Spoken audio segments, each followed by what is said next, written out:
King Abdullah II, Excellencies, good afternoon.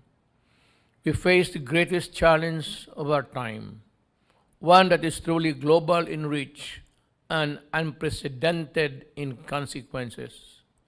No country, big or small, rich or poor, has been spared by the COVID-19 pandemic. For the first time, all of humanity feared the exact same invisible menace.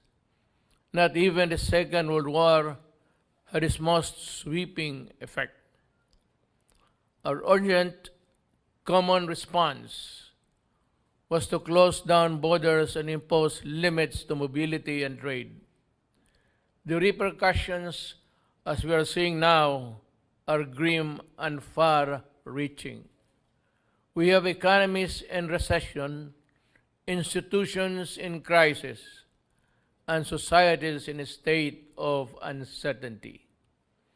As insecurity rises, the fear of the other and the unknown heightens. This brings out man's darkest tendencies to look inward and go it alone.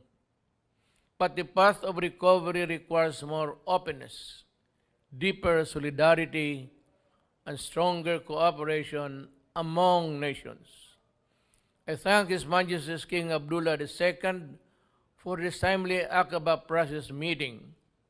With this initiative, Jordan chooses partnership over self-defeating isolation.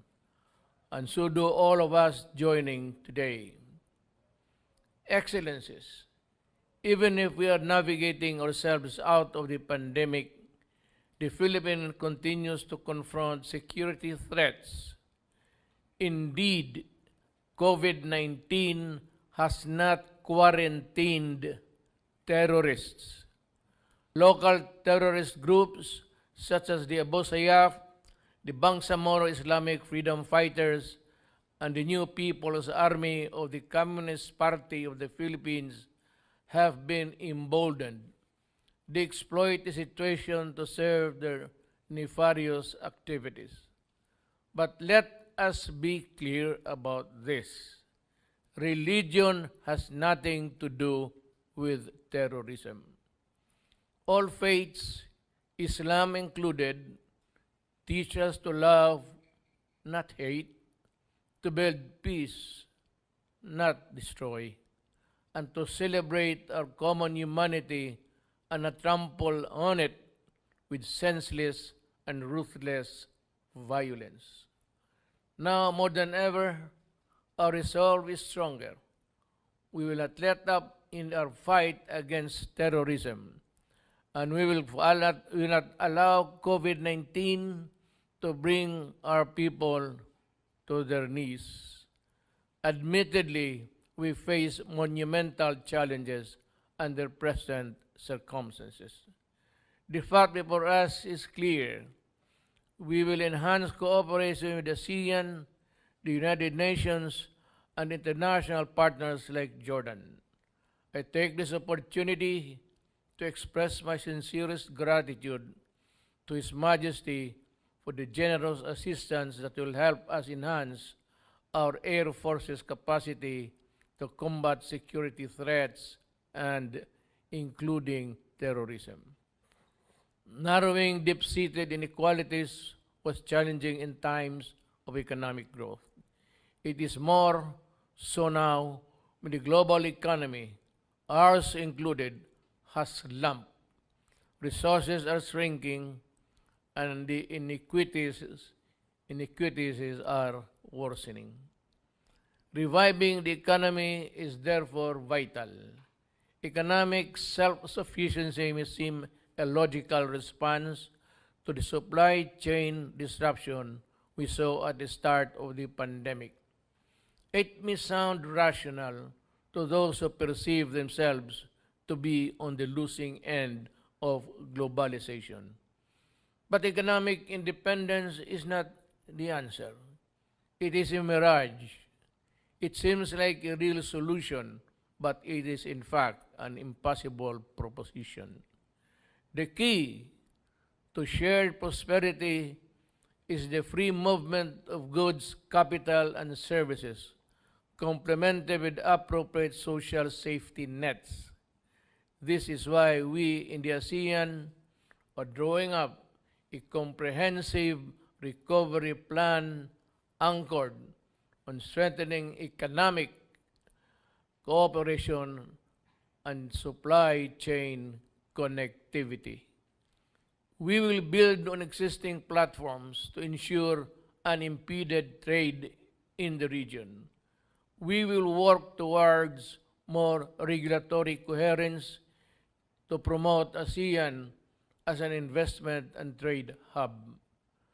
We will expand the digital economy to boost growth and create employment. And we will harness technology to allow businesses, especially the small and medium industries, accesses to regional and global supply chains. More than 80% of global trade is carried out by the shipping industry, with almost every vessel plying in the world's oceans and seas manned by Filipino seafarers. The Philippines plays a key role. My government worked with the International Maritime Organization on the issuance of a Green Lanes Circular, which provides for a safe crude changes during the pandemic. This is our concrete contribution to ensuring that the global trade of raw materials and goods flows uninterrupted. Excellencies, the COVID-19 pandemic compels us to break with the past, including on the old ways that have perpetuated inequalities within and between nations and is simply untenable. Let us seize this historic opportunity to build a new order, one that is more secure, just, and humane, where there is no room for barbarity and terrorist and extremist forces, and one that is fair, equal, and sustainable, where progress and prosperity are enjoyed by all. Let us therefore honor those who have fallen to the invisible enemy that is the pandemic and the scourge of terrorism. Let us commit ourselves to enduring partnerships and cooperation, for indeed together we shall prevail. Thank you.